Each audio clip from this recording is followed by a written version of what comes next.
ಇನ್ನು ಸಾಹುಕಾರ್ ಕೋಟೆಗೆ ಲಕ್ಷ್ಮೀ ಹೆಬ್ಬಾಳ್ಕರ್ ಅಖಾಡಕ್ಕೆ ಎಂಟ್ರಿ ಆಗ್ತಾ ಇದ್ದಾರೆ. ಸಾಹುಕಾರ್ ಜಾರಕಿಹೊಳಿ ಬ್ರದರ್ಸ್ ನ ಸಾಮ್ರಾಜ್ಯ ಅಂತ ಹೇಳಬಹುದು. ಸಾಹುಕಾರ್ ಕೋಟೆ ಅಂತ ಕರೀತಾರೆ. ಲಕ್ಷ್ಮೀ ಹೆಬ್ಬಾಳ್ಕರ್ ಆ ಅಖಾಡಕ್ಕೆ ಎಂಟ್ರಿ ಆಗ್ತಾ ಇದ್ದಾರೆ. ಸಚಿವೆಯ ಪುತ್ರ ಕಣದಲ್ಲಿರೋದ್ರಿಂದ ಇಲ್ಲಿ ಗೋಕಾಕ್ ಕ್ಷೇತ್ರದಲ್ಲಿ ಇವತ್ತು ಲಕ್ಷ್ಮೀ ಹೆಬ್ಬಾಳ್ಕರ್ ಮೆಗಾ ಮೀಟಿಂಗ್ ಅನ್ನ ಕರೆದಿದ್ದಾರೆ. ಸಹಜವಾಗಿ ಜಾರಕಿಹೊಳಿ ಸಾಹುಕಾರ್ ಅಂತ ಅಂದ್ರೆ ನಾವು ಇಲ್ಲಿ ರಮೇಶ್ ಜಾರಕಿಹೊಳಿ ಅವರ ಒಂದು ವೈಮನಸ್ ಎಷ್ಟು ಮಟ್ಟಿಗಿದೆ ಅನ್ನೋದು ಗೊತ್ತು. ಅಷ್ಟೊಂದು ಬಿಜೆಪಿಯಲ್ಲಿ ಅವರು ಆಕ್ಟಿವ್ ಆಗಿಲ್ಲದೆ ಇದ್ರೂ ಕೂಡ ಒಂದಷ್ಟು ತೆರೆಮರೆಯ ತಂತ್ರಗಳನ್ನು ಮಾಡ್ತಾರೆ ಅನ್ನೋದು ಗೊತ್ತಿದೆ. ಆದ್ರೆ ಇಲ್ಲಿ ಲಕ್ಷ್ಮೀ ಹೆಬ್ಬಾಳ್ಕರ್ ಇವತ್ತು ಮೆಗಾ ಮೀಟಿಂಗ್ ಕರೆದಿದ್ದಾರೆ. ಗೋಕಾಕ್ ಕ್ಷೇತ್ರದಲ್ಲಿ ಪುತ್ರ ಮೃಣಾಲ್ ಹೆಬ್ಬಾಳ್ಕರ್ ಗೆಲ್ಲಿಸೋದಕ್ಕೆ ಲಕ್ಷ್ಮೀ ಹೆಬ್ಬಾಳ್ಕರ್ ರಣತಂತ್ರವನ್ನ ರೂಪಿಸ್ತಾ ಇದ್ದಾರೆ. ಒಟ್ಟಾರೆ ಕಾಂಗ್ರೆಸ್ ಕಾರ್ಯಕರ್ತರು ಕೂಡ ಇವತ್ತಿನ ಸಭೆಯಲ್ಲಿ ಹಾಜರಿರ್ತಾರೆ. ಇನ್ನು ಲೋಕಸಮರದಲ್ಲಿ ಮಾಜಿ ಸಚಿವ ರಮೇಶ್ ಜಾರಕಿಹೊಳಿ ಸೈಲೆಂಟ್ ಆಗಿದ್ದಾರೆ. ನಾವೀಗಾಗಲೇ ಹೇಳ್ತಾ ಇದ್ವಿ, ಅವರು ಬಿಜೆಪಿಯಲ್ಲಿ ಇದ್ರೂ ಕೂಡ ಯಾವುದೇ ರೀತಿಯಾದಂತಹ ಆಕ್ಟಿವ್ನೆಸ್ ಕಾಣಿಸ್ತಾ ಇಲ್ಲ. ಇಲ್ಲಿ ಎಲ್ಲೂ ಕೂಡ ಇತ್ತೀಚೆಗೆ ಅವರು ಮಾಧ್ಯಮಗಳ ಮುಂದೆಯೂ ಕೂಡ ಕಾಣಿಸ್ಕೊಂಡಿಲ್ಲ. ಸೈಲೆಂಟ್ ಆಗ್ಬಿಟ್ಟಿದ್ದಾರೆ. ಯಾಕಂದ್ರೆ ಈ ಹಿಂದೆ ಅವರು ಏನೇ ತಿಪ್ಪರ್ಲಾಗ ಹಾಕಿದ್ರು ಕೂಡ ಬಿಜೆಪಿ ನಾಯಕರು ಅವರಿಗೆ ಮಣೆ ಹಾಕಲಿಲ್ಲ ಅನ್ನೋ ಕಾರಣಕ್ಕಾಗಿ ಬಹುಶಃ ಸೈಲೆಂಟ್ ಆದಂತ ಕಾಣಿಸ್ತಾ ಇದೆ. ಬೆಳಗಾವಿಗೂ ಬರಲಿಲ್ಲ, ಚಿಕ್ಕೋಡಿಗೂ ಕೂಡ ಹೋಗ್ಲಿಲ್ಲ. ಸಾಹುಕಾರ್ ತಟಸ್ಥ ನಡೆಯನ್ನ ಅನುಸರಿಸ್ತಾ ಇದ್ದಾರೆ. ಕಳೆದ ಚುನಾವಣೆಯಲ್ಲಿ ಹೆಬ್ಬಾಳ್ಕರ್ ಸೋಲಿಸೋದಕ್ಕೆ ಪಣ ತೊಟ್ಟು ನಿಂತಿದ್ರು ರಮೇಶ್. ಆದ್ರೂ ಗೆದ್ದು ಬೀಗಿದ್ರು ಲಕ್ಷ್ಮಣ್ ಸವದಿ ಹಾಗೆ ಲಕ್ಷ್ಮೀ ಹೆಬ್ಬಾಳ್ಕರ್. ಅಖಾಡಕ್ಕೆ ಇಳಿಯದೆ ಸೈಲೆಂಟ್ ಆಗಿ ಸ್ಕೆಚ್ ಹಾಕ್ತಾ ಇದ್ದಾರಾ? ಬಹಿರಂಗವಾಗಿ ಅಖಾಡಕ್ಕೆ ಇಳಿದೆ ಮನೆಯಲ್ಲೇ ಕುಳಿತು ತಂತ್ರಗಾರಿಕೆ ರೂಪಿಸ್ತಾ ಇದ್ದಾರ? ಸೈಲೆಂಟ್ ಆಗಿರೋದಕ್ಕೆ ಸಲಹೆ ನೀಡಿದ್ರ ಪಕ್ಷದ ಮುಖಂಡರು ಅಥವಾ ಹಿತೈಷಿಗಳು ಅನ್ನೋದು ಸದ್ಯದ ಪ್ರಶ್ನೆ. ಸೋಲಿನ ಸೇಡು ತೀರಿಸ್ಕೊಳ್ತಾರಾ? ಹಾಗಿದ್ರೆ ರಮೇಶ್ ಜಾರಕಿಹೊಳಿ ಅಥವಾ ಸಪೋರ್ಟ್ ಮಾಡಿದ್ರು ಕೂಡ ಅಚ್ಚರಿ ಇಲ್ವಾ? ಇಷ್ಟೆಲ್ಲ ಪ್ರಶ್ನೆಗಳು ಉದ್ಭವ ಆಗ್ತಾ ಇದೆ. ಅದೆಲ್ಲದಕ್ಕೂ ಕೂಡ ಮುಂದಿನ ದಿನಗಳಲ್ಲಿ ಉತ್ತರ ಸಿಗಬೇಕಾಗುತ್ತೆ.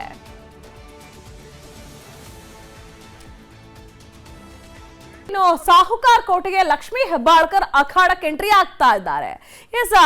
ಸಾಹುಕಾರ್ ಜಾರಕಿಹೊಳಿ ಬ್ರದರ್ಸ್ ನ ಸಾಮ್ರಾಜ್ಯ ಅಂತ ಹೇಳಬಹುದು. ಸಾಹುಕಾರ್ ಕೋಟೆ ಅಂತ ಕರೀತಾರೆ. ಲಕ್ಷ್ಮೀ ಹೆಬ್ಬಾಳ್ಕರ್ ಆ ಅಖಾಡಕ್ಕೆ ಎಂಟ್ರಿ ಆಗ್ತಾ ಇದ್ದಾರೆ. ಸಚಿವೆಯ ಪುತ್ರ ಕಣದಲ್ಲಿರೋದ್ರಿಂದ ಇಲ್ಲಿ ಗೋಕಾಕ್ ಕ್ಷೇತ್ರದಲ್ಲಿ ಇವತ್ತು ಲಕ್ಷ್ಮೀ ಹೆಬ್ಬಾಳ್ಕರ್ ಮೆಗಾ ಮೀಟಿಂಗ್ ಅನ್ನ ಕರೆದಿದ್ದಾರೆ.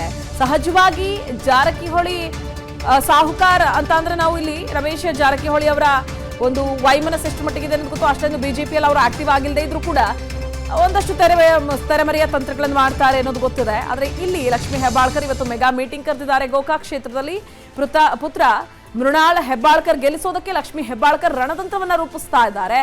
ಒಟ್ಟಾರೆ ಕಾಂಗ್ರೆಸ್ ಕಾರ್ಯಕರ್ತರು ಕೂಡ ಇವತ್ತಿನ ಸಭೆಯಲ್ಲಿ ಹಾಜರಿರ್ತಾರೆ. ಇನ್ನು ಲೋಕಸಮರದಲ್ಲಿ ಮಾಜಿ ಸಚಿವ ರಮೇಶ್ ಜಾರಕಿಹೊಳಿ ಸೈಲೆಂಟ್ ಆಗಿದ್ದಾರೆ. ನಾವೀಗಾಗಲೇ ಹೇಳ್ತಾ ಇದ್ವಿ, ಅವರು ಬಿಜೆಪಿಯಲ್ಲಿ ಇದ್ರೂ ಕೂಡ ಯಾವುದೇ ರೀತಿಯಾದಂತಹ ಆಕ್ಟಿವ್ನೆಸ್ ಕಾಣಿಸ್ತಾ ಇಲ್ಲ. ಇಲ್ಲಿ ಎಲ್ಲೂ ಕೂಡ ಇತ್ತೀಚೆಗೆ ಅವರು ಮಾಧ್ಯಮಗಳ ಮುಂದೆಯೂ ಕೂಡ ಕಾಣಿಸ್ಕೊಂಡಿಲ್ಲ. ಸೈಲೆಂಟ್ ಆಗ್ಬಿಟ್ಟಿದ್ದಾರೆ. ಯಾಕಂದ್ರೆ ಈ ಹಿಂದೆ ಅವರು ಏನೇ ತಿಪ್ಪರ್ಲಾಗ ಹಾಕಿದ್ರು ಕೂಡ ಬಿಜೆಪಿ ನಾಯಕರು ಅವರಿಗೆ ಮಣೆ ಹಾಕಲಿಲ್ಲ ಅನ್ನೋ ಕಾರಣಕ್ಕಾಗಿ ಬಹುಶಃ ಸೈಲೆಂಟ್ ಆದಂತ ಕಾಣಿಸ್ತಾ ಇದೆ. ಬೆಳಗಾವಿಗೂ ಬರಲಿಲ್ಲ, ಚಿಕ್ಕೋಡಿಗೂ ಕೂಡ ಹೋಗ್ಲಿಲ್ಲ.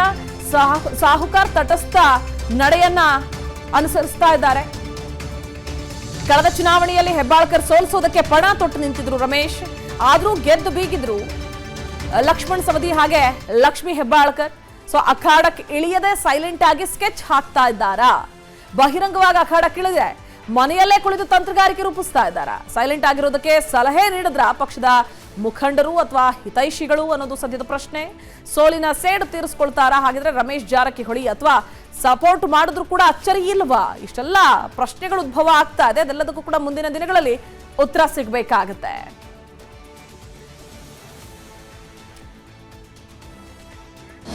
ಅನುಕ್ಷಣದ ಸುದ್ದಿಗಳಿಗಾಗಿ ವಿಸ್ತಾರ ನ್ಯೂಸ್ ಯೂಟ್ಯೂಬ್ ಚಾನೆಲ್ ಸಬ್ಸ್ಕ್ರೈಬ್ ಮಾಡಿ. ಹೊಸ ಸುದ್ದಿಗಳ ನೋಟಿಫಿಕೇಶನ್ಗಾಗಿ ಬೆಲ್ ಐಕಾನ್ ಕ್ಲಿಕ್ ಮಾಡಿ. ಲೇಟೆಸ್ಟ್ ಅಪ್ಡೇಟ್ಸ್ಗಾಗಿ www.vistaranews.com ವೆಬ್ಸೈಟ್ಗೆ ವಿಸಿಟ್ ಮಾಡಿ. ಅಂಗೈಯಲ್ಲೇ ಜಗತ್ತಿನ ಸುದ್ದಿ ತಿಳಿಯಲು ವಿಸ್ತಾರ ನ್ಯೂಸ್ ಕನ್ನಡ ಆಪ್ ಡೌನ್ಲೋಡ್ ಮಾಡಿ.